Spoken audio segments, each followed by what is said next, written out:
Why sit in the back and blend in when you can sit in the front and be the star of your own academic sitcom?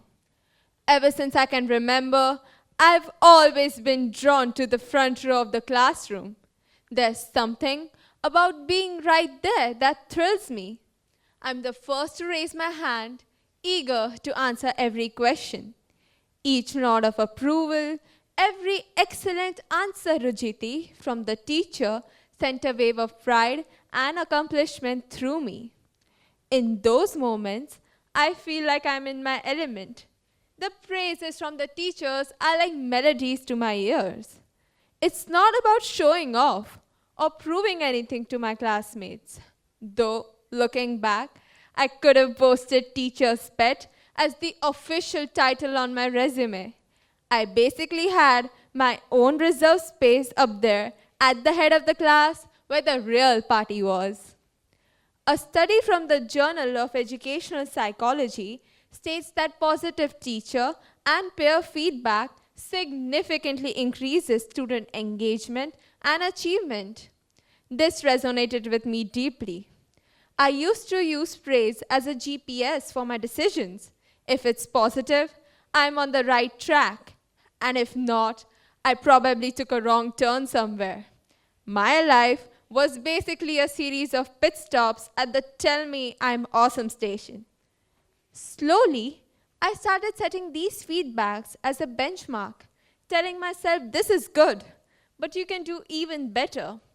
A mindset which led me to achieve things I thought were beyond my capabilities, like topping the class in a subject, winning accolades in various competitions, and getting recognized by the teacher for certain jobs. At first, this craving of validation of mine felt like a good thing, a guiding light. But as time passed, I noticed a shift. My decisions started to depend more on what others would think, rather than what I truly wanted. I had reached a point where I weighed my life choices against an imaginary jury of other people's opinions. It was like a mental courtroom drama where I was the judge, jury, and executioner of my own questionable decisions. This constant need for approval began to sow seeds of doubt in my mind. I recall a particular instance when my 10th grade social studies project received more critique than a chef at a Gordon Ramsay restaurant. The words, "I expected better of you, Hrujeetee," shook me to the core. It made me question my work, my ability, and even myself to an extent. I had realized that validation had become my euphoric drug. I was addicted to the highs of approval and utterly devastated by its absence. I was so hooked on validation, I thought I needed a like button in real life. Imagine me walking into a room, waiting for people to double tap my forehead and say liked.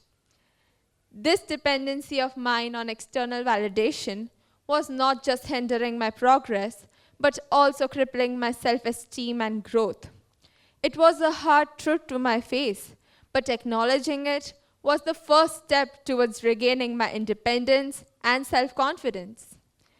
Breaking free from the clutches of validation was not an easy journey. I had to get rid of an entire belief system. A system where I thought that if someone wasn't telling me my work was good, I wouldn't even appreciate my own efforts. Slowly but surely, I found a solution.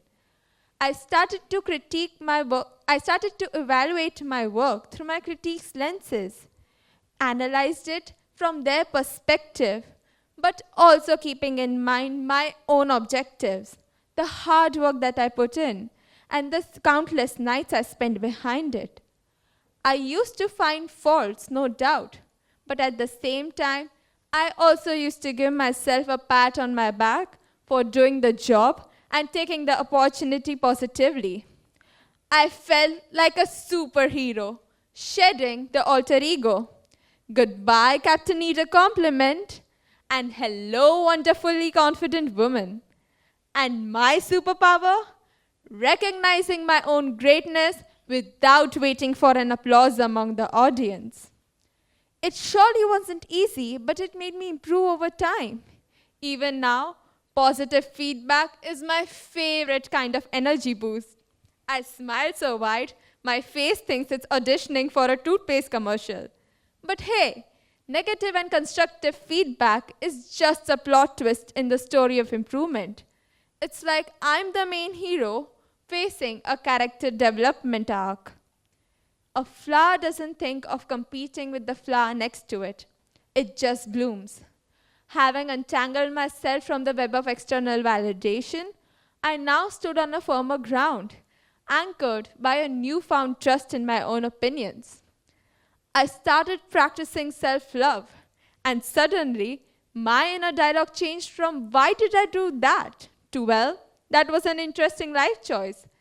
It's like upgrading from a harsh movie critic to a supportive film enthusiast. I used to treat my self-esteem like a fragile item marked "handle with care." Now I realize it's more like a resilient rubber duck. It might get a little dented, but it always bounces back. Owning our story and loving ourselves through that process is the bravest thing we'll ever do.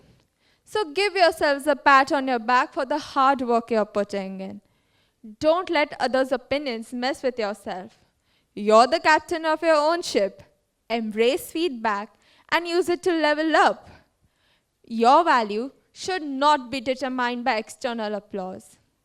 Breaking free from the validation trap is a lot like canceling your subscription to Opinions Monthly.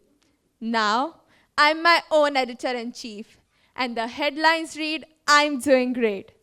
Thank you, and remember, you're the front page news of your own success story.